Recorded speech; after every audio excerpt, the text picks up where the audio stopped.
নমস্কার, সবাই কেমন আছো? আশা করছি সবাই খুব ভালো আছো। আমিও খুব ভালো আছি।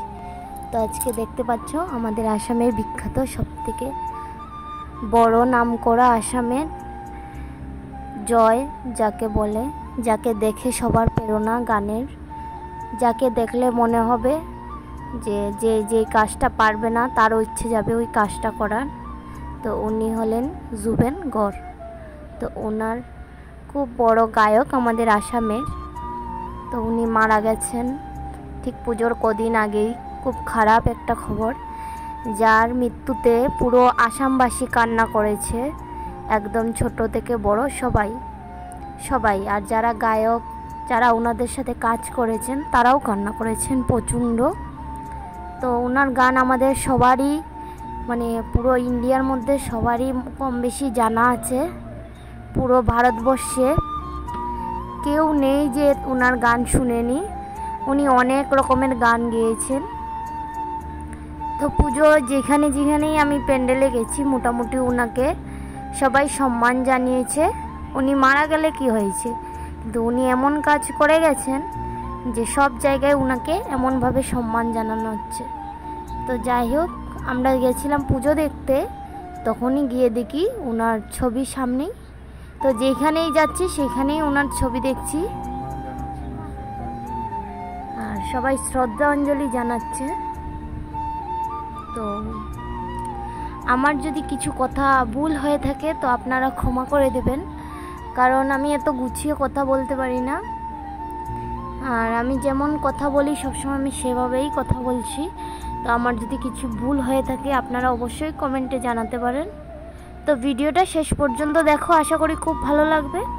তো আমরা গিয়েছিলাম সপ্তমী পুজোতে, তাতেই এত ভিড়। তখন প্রায় বাজে রাত 8টা, 8:30টার দিক। আস্তে আস্তে আমাদের রাত 10টা, 10:30, 11টা বেজে গেছে। তো আমরা কতগুলো মায়ের দর্শন করেছি, প্রতিমা। তো তোমরা দেখো, আশা করি তোমাদের ভিডিওগুলো ভালো লাগবে।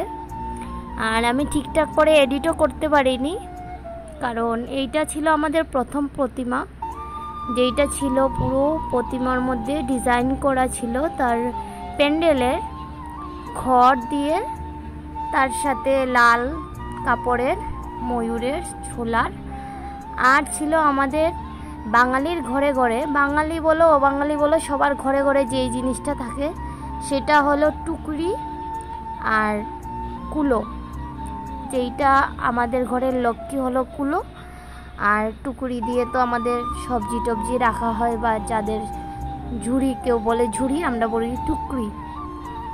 তো কে কি বলো অবশ্যই কমেন্টে জানাবে। আর আমার মাম্মা এত এক্সাইটমেন্ট, তোমরা দেখলেই বুঝতে পারবে। আমার মা একটুতেই খুব খুশি হয়ে যায়, কিন্তু পুজো ঘুরতে এসে যে ওর এক্সাইটমেন্ট দেখতে পাবে। ও জাস্ট ঘুম থেকে উঠে ওকে একটু জল খাইয়ে নিয়ে এসেছিলাম, ও কিছু খায়নি, কারণ ও সন্ধ্যাবেলা ঘুমিয়ে গেছিলো।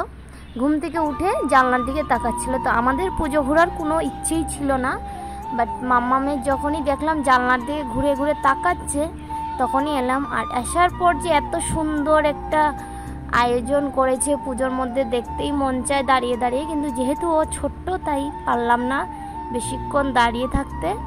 ওকে নিয়ে অন্য দিকে ঘুরতে চলে গেছি, কারণ রাত হয়ে যাচ্ছে অনেক, আর ভিড়ও বাড়ছে। তো মায়ের প্রতিমাটা খুবই সুন্দর হয়েছে, তোমরা অবশ্যই কমেন্টে জানাবে কেমন লাগছে তোমাদের। আমার তো খুবই ভালো লেগেছে। আর এমনিতেই মাকে সবসময়ই ভালো লাগে, সে তুমি যেই রূপেই সাজাও না কেন মাকে। তো তারপরে চলে এলাম দ্বিতীয় প্যান্ডেলে,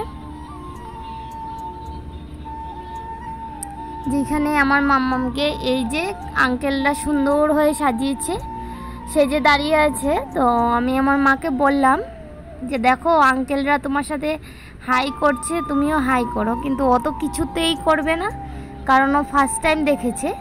তবে খুব খুশি হয়েছে। তো ওই যে বাঘের বেশে যে যিনি আছেন, উনি খুব ভালো, উনি নয় সবাই খুব ভালো, কিন্তু উনি আমার মেয়েকে হাই করেছেন।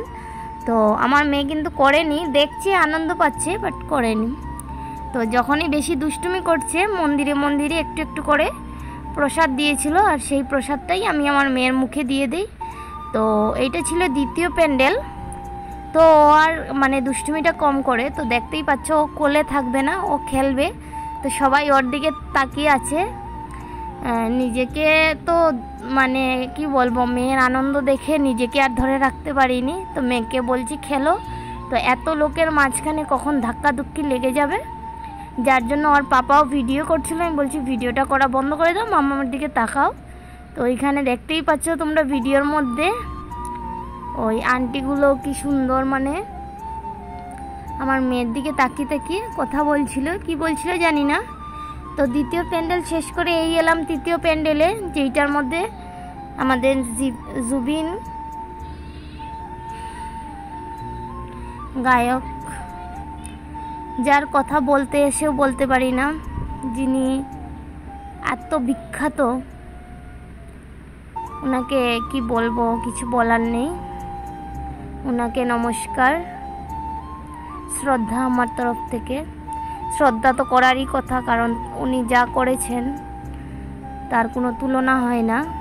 যাই হোক, তারপর 3 নম্বর প্যান্ডেল শেষ করে 4 নম্বর প্যান্ডেলে এইখানে চলে এসেছিলাম।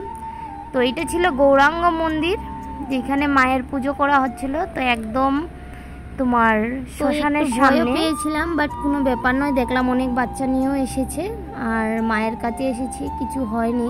ঘরে যেয়েছি, যে ঘুমিয়েছে মাম্মা, কোনো রকমের কান্নাকাটি করেনি। একটু ভয় পেয়েছিলাম, স্বাভাবিক ভয় পাওয়ার কথা, অনেক রাত হয়ে গেছিলো। আর আমি প্রথমে খেয়াল করিনি, পরে দেখলাম।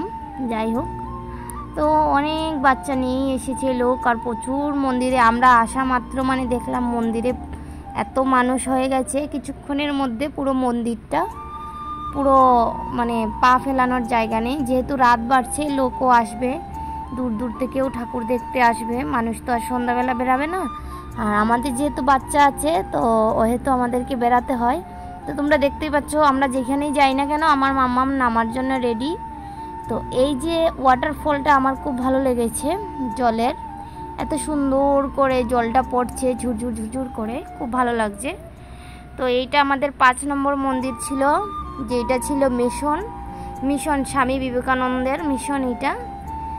তো এইখানে গেলাম, তো ভেতরে ঢুকা হয়নি, যেহেতু রাত 10টা বেজে গেছে। 10টার পর এইটা কিন্তু বন্ধ হয়ে যায়। তো এইটার একটা টাইম আছে, 10টার পর বন্ধ হয়ে যায়। তো আমি ঘোরাতে পারলাম না তোমাদেরকে, যদি নেক্সট যাই তাহলে অবশ্যই তোমাদেরকে পুরো মন্দিরটা দর্শন করাবো।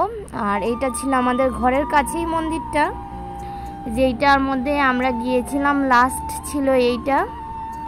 এই মায়ের মন্দির দর্শন করতে গিয়ে যে কি ভালো লাগছিল কি বলবো।